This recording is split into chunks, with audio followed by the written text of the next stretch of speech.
All right, let's continue our face-off and take a little closer look at the user interface of both of our contestants, the Inspire 4G and Samsung Captivate. The Inspire 4G runs Android 2.2 Froyo and offers HTC's latest version of their Sense UI, and the Samsung Captivate runs Android Eclair 2.1 and offers Samsung's TouchWiz 3.0 UI. On the Inspire 4G, you get 7 different panels that you can customize either with HTC or Android widgets, application shortcuts, bookmarks, folders, and contact information, as you can see there.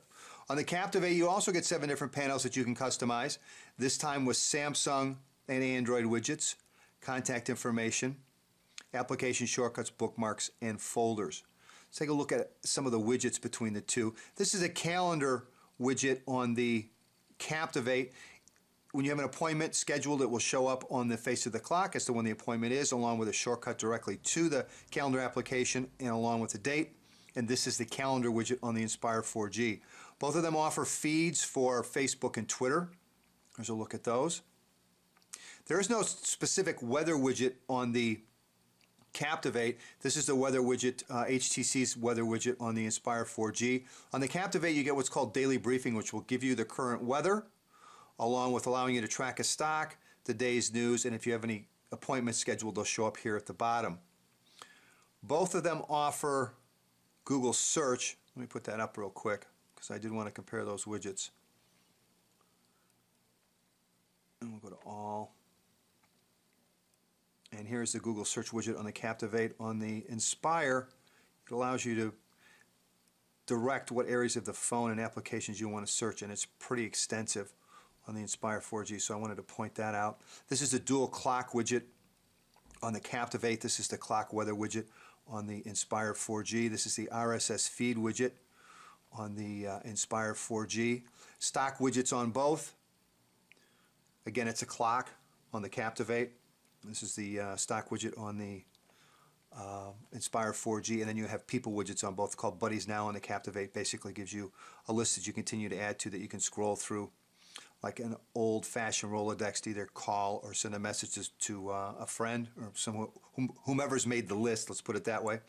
And then on the Inspire 4G, this is favorites. You can select your favorites, and it will not only give you a direct link to the contact, but also show you recent activity with that contact, which I think is pretty slick as well. As far as lists of widgets, here's a list of the Samsung widgets, and I believe I have all of them showing, so you've seen those. On the Inspire 4G, I need a blank space to put a finger down and include a widget. All right, let's move this. Drop that down and remove. Hold down widgets. And here's a list of the widgets on the Inspire 4G. And you can see it's rather extensive. This includes both Android and HTC widgets. And again, you can go to the top and browse all the HTC widgets. And you can see that there's a total of 70. So there's some of your HTC widgets. All right, let's take a look at the notification bars on both because they are a little different.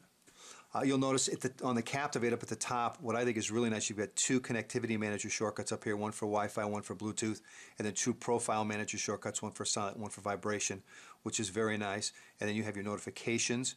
You can see if I've got some emails I haven't taken a look at, I can tap, go directly to it, hit clear, simply tap at the bottom to close it. On the Inspire 4G, well, I showed you how it worked even before I wanted to. It'll show you the last 8 applications that you've had opened. Tapping on any one, as you can see, will take you directly to it. Your notifications will show up below. Tap on the bottom to close it. And again, if you have notifications, it'll continue to remind you in the upper left-hand corner that you haven't taken care of them yet. All right, let's take a look at the main menus on both. Again, a little bit different. On the Inspire 4G, you can see that it scrolls vertically. It's horizontally or left to right, right to left.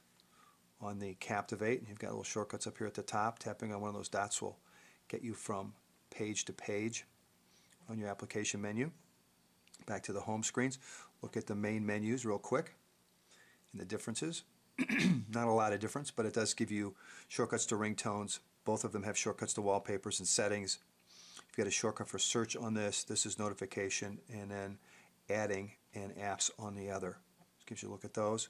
As far as home keys are concerned, holding down the home key on both will open up the recent apps On one, on the Inspire, you're going to get the last 8 because it runs Android Froyo versus Android Eclair. Also, tapping on the home key again will open up a 7-panel overview. Again, tapping on any one of those will take you directly to it. You can use it as a shortcut system. Pinching the screen together will get you back to the overview, and tapping on it will bring you back home.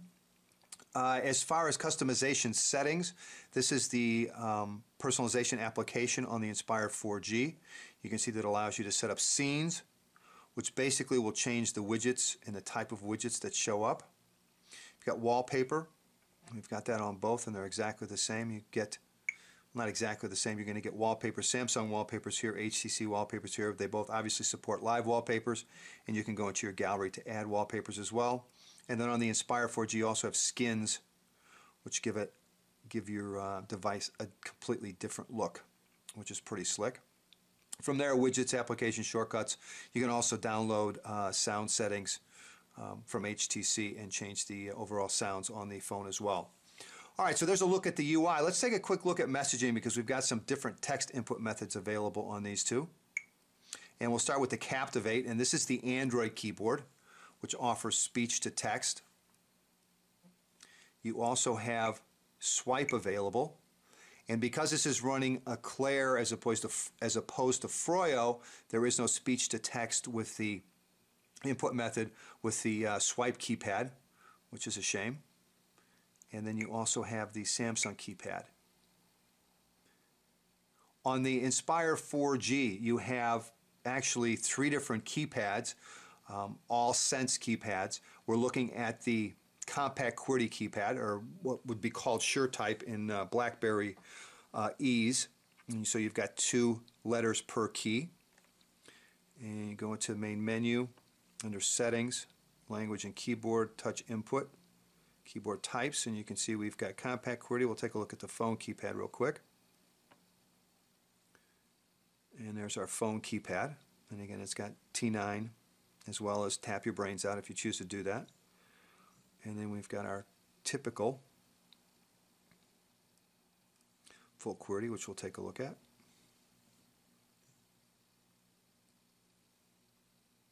And there's our full QWERTY. And in each one of those, on each one of those keyboards, you had speech to text available for the Inspire 4G. So there's a look at the different text input methods on both of the handsets. All right, what do you say we wrap up our face-off today between AT&T's HTC Inspire 4G and Samsung Captivate? A little browser comparison. I've got them both running off the same Wi-Fi network. Their displays are both set to automatic. I've disabled and enabled plugins, and I've cleared the cache on both. So what do you say we start out with Smartphone Envy, which is right here on both, and we're off. Inspire 4G looks pretty serious about getting there first. Here comes the Captivate, and it is a Inspire 4G gets there first, and the Captivate is just about done, and it's fully loaded. Inspire 4G is very smooth. Double tap to zoom in, multi-touch, rewraps text, double tap to zoom out. Very quick, very smooth. Captivate, again, very smooth. Double tap to zoom in, pinch to zoom. Remember, you do have to hit the minus to get it to rewrap to fit the display, but it does work. Double tap to zoom out. Again, very smooth. Maybe not quite as smooth as the Inspire, but very close. All right, let's head over to Engadget on both of these. And where are we? Here we are. And we're off.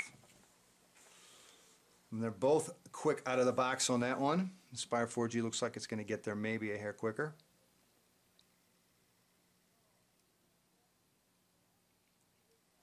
And it is the Inspire 4G again, just a little bit ahead of the Captivate. And again, no issues with scrolling, very smooth. Double tap, pinch to zoom, rewraps, like a broken record. Very, very smooth. All right, on the Captivate, again, very smooth. No issues with any of this other than you have to hit the minus to rewrap. Other than that, works very well. Come on, there we go. Took a second there to reformat the text. All right, let's do one other. Let's head over to CNN, the full site.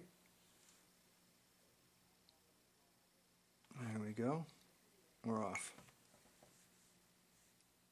Neck and neck. Inspire 4G looks so. Oh, here comes the Captivate. Inspire 4G is done. Captivate was right behind it. Now the big difference between these two is if I go to play a video on both of them. Oh, I've got flash disabled. I've forgotten. Okay. Anyway, on the Inspire 4G, we would have been able to watch the flash video. Obviously, we're not going to see it on the Captivate, and the Captivate is still loading that page. So anyway, a little brain fart there, folks. Sorry about that. Anyway, there's a look at our face-off between AT&T's HTC Inspire 4G and Samsung Captivate, both two great Android handsets. Don't forget to stop by smartphoneenemy.com. Check out the photos and videos taken by both of our contestants today, along with my written review. I'll have that posted probably a couple days after this gets up on YouTube. Appreciate you guys subscribing and watching, and I hope it's been helpful. Take care.